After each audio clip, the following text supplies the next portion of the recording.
Bienvenidos, estimados estudiantes, continuando con la metodología y aprovechando los recursos tecnológicos. Entonces vamos a continuar con nuestra temática, que debíamos trabajar de manera presencial, pero dadas las circunstancias, la vamos a trabajar de manera virtual.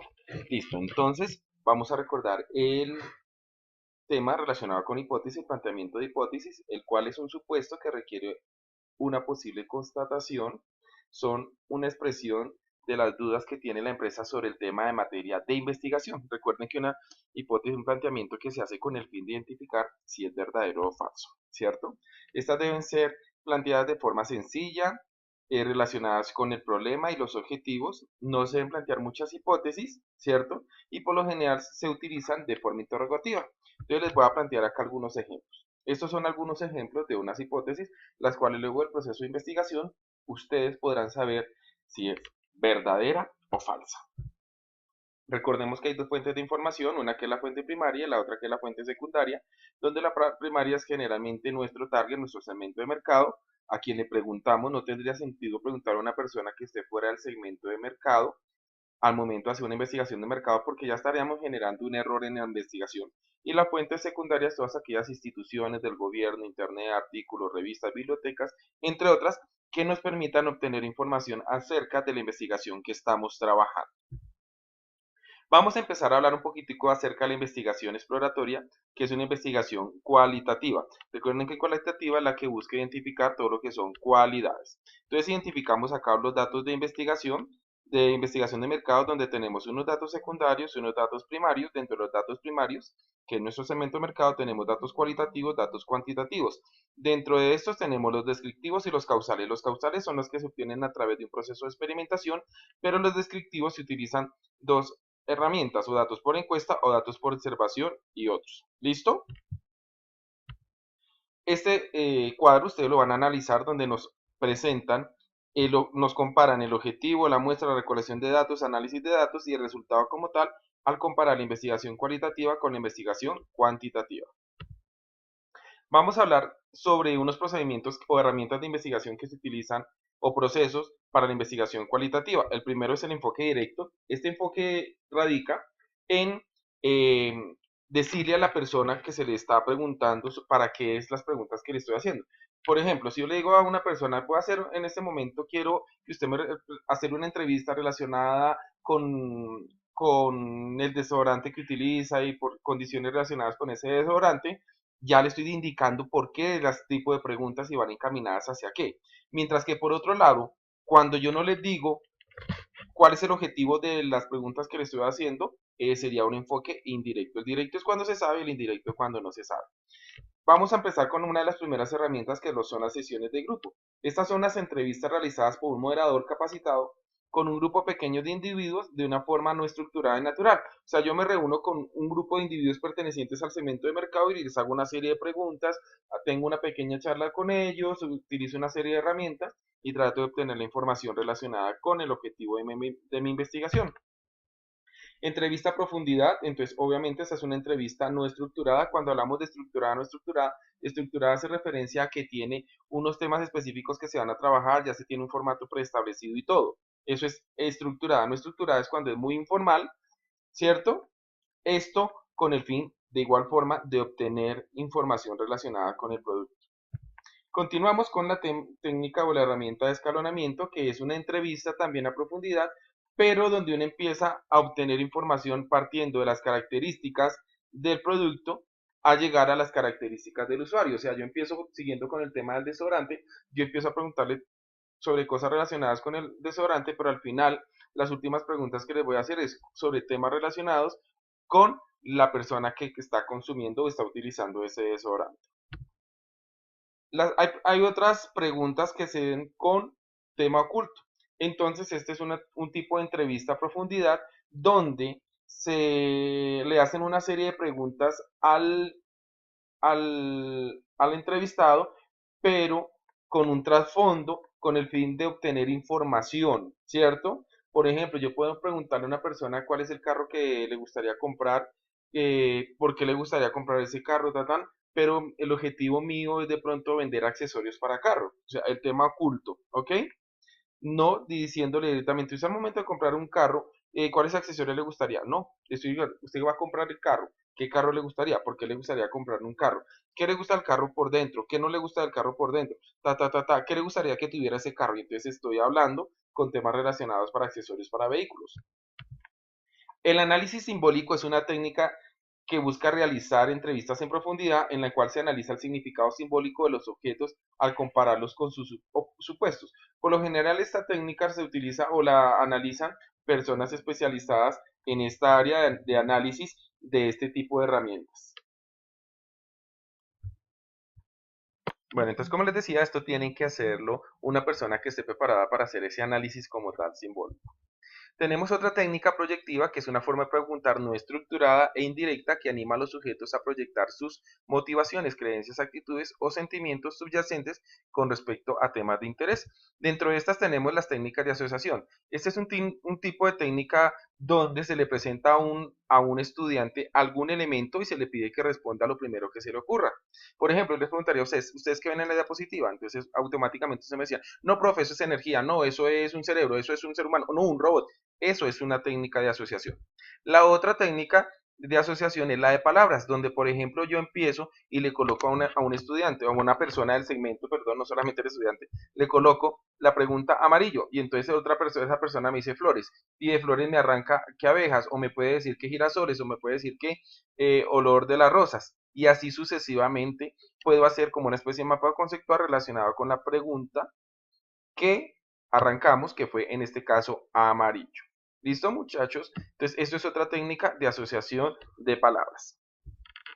Otra técnica es la técnica de complementación, donde yo le puedo presentar al estudiante, perdón, al investigador o a la persona que voy a consultarle, no al investigador porque investigador son ustedes, al estudiante no, perdón, al segmento de mercado, le voy a mostrar, digamos, una caricatura donde yo le coloco una silueta, una imagen, le coloco la otra para que él invente qué podría pasar acá, le coloco la otra y así sucesivamente. O sea, le coloco una secuencia para que él la complete o también puedo colocar las frases incompletas.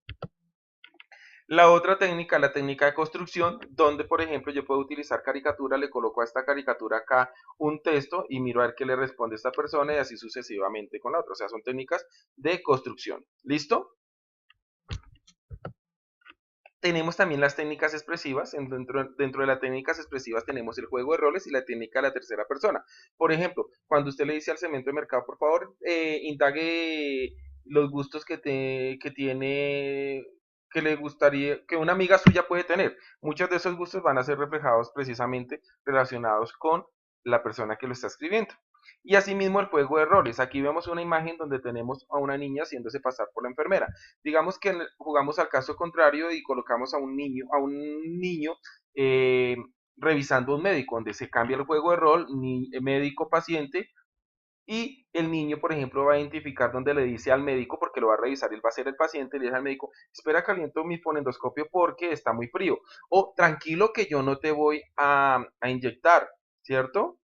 Ya te voy a dar tu colombina, entonces puede identificar que al niño no le gusta el médico es porque el fonendoscopio muy frío, porque asume que el médico lo va a inyectar siempre, ¿cierto? Pero le gusta que el médico le dé esa colombina. Entonces, esos son juegos de roles.